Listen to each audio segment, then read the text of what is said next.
यांना त्याचे परिणाम काय भोगावे लागतील त्यांना कळत नाही। मी परवा पुण्यात होतो, धनगर समाजाची लोक मला भेटली। 10 वर्ष यांनी आम्हाला फिरवलं।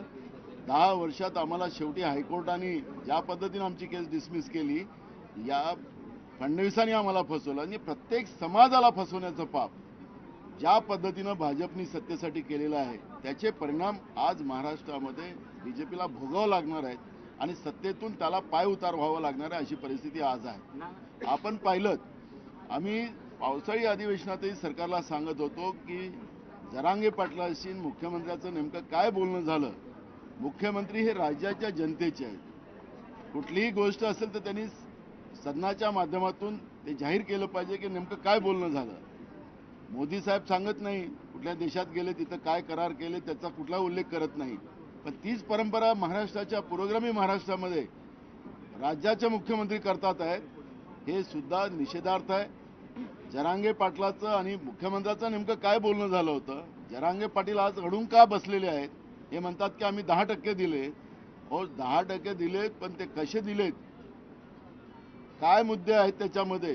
जे 5 माननीय सुप्रीम कोर्टाने ज्या आधारावर गायकवाड आयोगाच्या शिफारसी नाकारल्या होत्या त्या 5 मुद्दे यांनी क्लिअर केलेत का? तर नाही केलेत। ट्रिपल टेस्ट केलेत का? नाही केलीत। या सगळे मुद्दे त्याच्यामध्ये येतात आणि तो एक संशय आहे।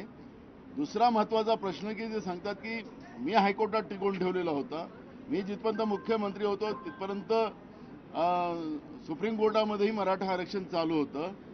माझा सवाल आहे फडणवीसाला आणि राज्याच्या मुख्यमंत्र्याला की तुम्ही आम्हाला उत्तर द्या। जी समिती तुम्ही बनवली होती उद्धव ठाकरे साहेबांच्या काळामधले, तर स्वतः मुख्यमंत्री त्याचे सदस्य होते, अशोक चव्हाण त्याच्यामधले अध्यक्ष होते, यांच्याकडेच ही जबाबदारी होती।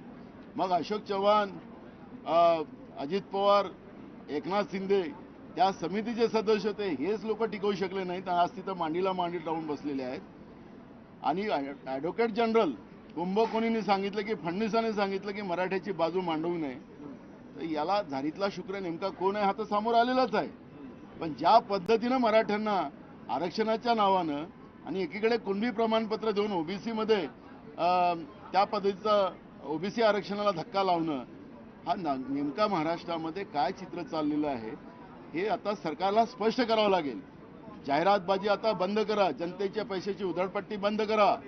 पण शाहू फुले आंबेडकर विचाराला जी काळीमा लावण्याचं पाप तुम्ही करतात त्या विषयावर आता तुम्हाला स्पष्टीकरण द्यायचे दिवस आलेले आहेत।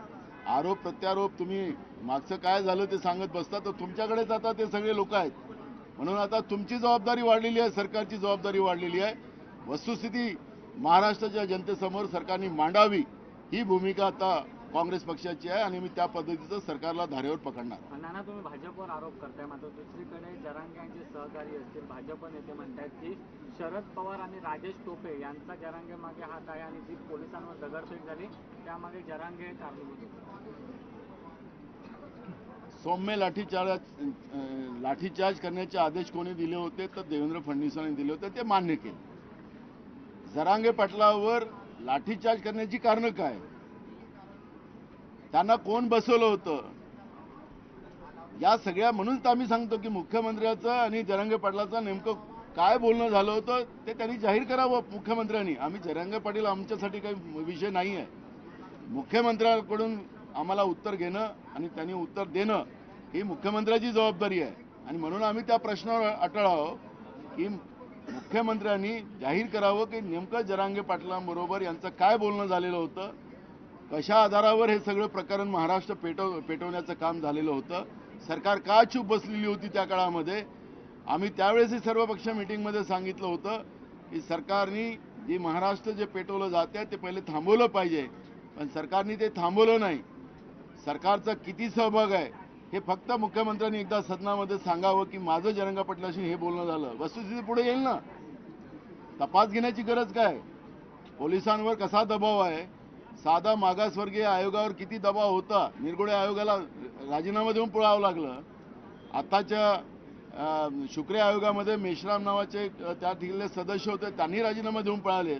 आखरी या सरकारचा दबाव प्रत्येक व्यवस्थेवर आहे।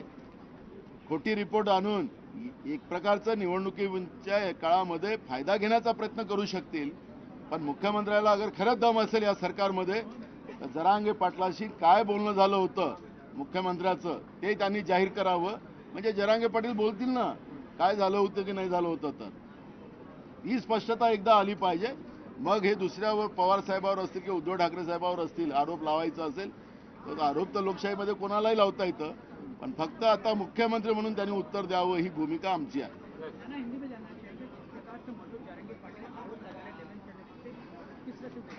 कुछ भी हो सकता है. राज्य में जिस तरह से ड्रग्स से नई जनरेशन को मारा जा रहा है तो इसमें होम मिनिस्ट्री की बहुत बड़ा इन्वॉल्व है. महाराष्ट्र में इतना ड्रग्स कहां से आ रहा है उसका जवाब कोई नहीं दे रहा है. हमने बताया उसका पता कहां से आ रहा है. गुजरात के मुमरा पोर्ट से आ रहा है. मुमरा पोर्ट किसके कब्जे में है? तो इनके आका के पास है. आखिर क्यों नहीं कार्रवाई की जा रही है? क्यों महाराष्ट्र में पॉइजन फैलाया जा रहा है? नई पीढ़ियों को क्यों बर्बाद किया जा रहा है? उसका जवाब फडणवीस ने देना चाहिए. जरांगे पाटिल का सलाइन वाला जो पॉइजन वाला इश्यू है वो उनका, वो बोले, हमको उसके बारे में कोई जाना नहीं है हमको. लेकिन महाराष्ट्र में जो ड्रग के माध्यम से पूरा महाराष्ट्र को और महाराष्ट्र की जनता को बर्बाद किया जा रहा है उसकी जवाबदारी तो फडणवीस ने लेना चाहिए. उसकी भी जवाबदारी नहीं लेंगे. हमारे पुलिस ने पकड़ा तो कितना आया महाराष्ट्र में आज तक, और जो बिक रहा है महाराष्ट्र में सब तरफ ड्रग्स. नासिक का भी हमने लास्ट टाइम मुद्दा उठाया था. जो लोग थे उनको हॉस्पिटल में 5 स्टार व्यवस्था की गई थी सरकार के इसमें, तो फिर उसमें क्या कार्रवाई की गई उसका भी जवाब सरकार नहीं दे रही है. तो जरांगे पाटिल क्या आरोप लगा रहे हैं उसमें हमको जाना नहीं है, लेकिन होम मिनिस्ट्री जिस तरह से महाराष्ट्र में ड्रग्स के माध्यम से जो जहर फैला रही है ये तो बात छुपी नहीं है, ये सबके सामने आई है. उसका जवाब फडणवीस ने देना चाहिए, ये भी मांग हम करते हैं. बरं, राज्यातील सर्व बाजार समित्यांनी आज बंद पुकारलेलं आहे. पणनचं जे बिल येतं त्या विरोधामध्ये या सगळ्या बाजार समित्यांनी बंद पुकारले. विरोधक म्हणून भूमिका तुमची काय राहील? महाराष्ट्रामध्ये सगळीकडेच आता लोक रस्त्यावर आहेत. म्हणजे आता कोण कुठलं सेक्टर, आता डॉक्टर लोक संपावर आहेत. लोक सरळ जातात आणि आडवे होऊन निघतात आहे. आपण ती व्यवस्था पाहतो. सरकार त्याच्यावर कुठली प्रतिक्रिया द्यायला तयार नाही. तरुण पोरं रस्त्यावर आहेत. सगळीकडे पेपर फुटीची कारणं चालू झालेली आहेत. सरकारने त्या तरुणांनी त्याचा पुरावा दिलेला आहे. अधिकारी त्याच्यात कसे सहभागी आहे, सरकार कशी सहभागी आहे तो पुरावा दिलेला आहे. ते पोरं रस्त्यावर आहेत. शेतकरी रस्त्यावर आहेत. कांद्याचे भाव वाढवले, कांद्याचं जी निर्यात बंद केली होती ती उठवली असं मोठे मोठे हेडलाईन टीव्हीवर आणि पेपरमध्ये छापून आल्यात. जो रिपोर्ट आलेला आहे त्यांनी निर्यात उठवलीच नाही. कांदा अजूनही सडताय. कांद्याचा शेतकरी रस्त्यावर आहे. ज्या शेतकऱ्याचा माल खरेदी केला त्याचे पैसे अजूनपर्यंत दिले नाहीत. अशी परिस्थिती, शेतकरी रस्त्यावर आहेत. तरुण रस्त्यावर, शेतकरी रस्त्यावर, डॉक्टर रस्त्यावर, कर्मचारी रस्त्यावर, आता ज्या बाजार समित्या आहेत त्याही रस्त्यावर. या महाराष्ट्राच्या जनतेलाच रस्त्यावर आणण्याचं पाप या भाजप प्रणित सरकारने महाराष्ट्रात केलेलं आहे. आणि त्याचा परिणाम आहे की महाराष्ट्र आज या पद्धतीचं रस्त्यावर उतरलेलं आहे. पण बाजार समित्यांचं जे केंद्रीकरण होऊ पाहत आहे, बिलकुल हे संपूर्ण काम चालू झालेलं आहे. भाजपची नियतच जी आहे, दाखवायचे दात आणि खायचे दात यांचे वेगळे आहेत आणि त्याचा परिणाम आहे की पूर्ण देश त्याचा परिणाम भोगते आहे. एकीकडे तुमचे नेते राहुल गांधी असं म्हणतात की नफरत छोडो आणि भारत छोडो, मात्र लातूरचे दोन्ही देशमुख बंधू या ठिकाणी आहेत. विलास सहकारी साखर कारखान्यावर तुम्ही पाठीमागच्या 8 दिवसापूर्वी गेला होता. मोठा कार्यक्रम झाला. विलासराव साहेबांच्या पुतळ्याचं लोकार्पण झालं. मात्र त्या साखर कारखान्याची पाठीमागच्या 6 महिन्यापासून शेअर्स विक्री चालू झाले होते. फक्त काँग्रेस समर्थक शेतकऱ्यांना त्या ठिकाणी शेअर्स दिलेले आहेत. मात्र इतर शेतकऱ्यांनी काय अन्याय केला आहे? त्या शेतकऱ्यांची आता अशी मागणी आहे की आम्हाला काय शेअर्स दिले नाहीत, आम्ही त्या भागातील मतदार नाही. मी स्वतः गेलो होतो उद्घाटनाला. त्या ठिकाणी सगळ्यांसाठी खुलं आहे. पण ते कोणी आरोप लावायचा असेल, जो आरोप लावणार असेल त्यांनी यावं, त्यालाही शेअर्स देऊन द्या. अनेक त्या ठिकाणचे शेतकरी आहेत. मी काय बोललो, मी स्वतः गेलो, सगळ्या शेतकऱ्यांना मिळालो. ज्यांना कोणाला घ्यायचं असेल त्याच्यासाठी पण खुलं आहे. झालं ना. राष्ट्राध्यक्ष बोलने अभी भी संभ्रम निर्माण किया जा रहा है और आप कह रहे हैं कि जरांगे पाटिल और सीएम के बीच में जो बात हुई वो सदन में रखी जाए. बिल्कुल रखना चाहिए और सार्वजनिक करना मुख्यमंत्री की जवाबदारी है. उन्हें रखना ही चाहिए.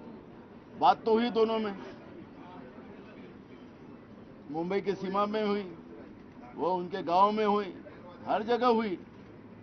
और कौन कौन इनके मुख्यमंत्री के पास में पीएस भी बहुत है. उसमें का एक पीएस वहाँ पे रहता था, वो काय के लिए रहता था, वो होटल के बिल भी हमारे पास है।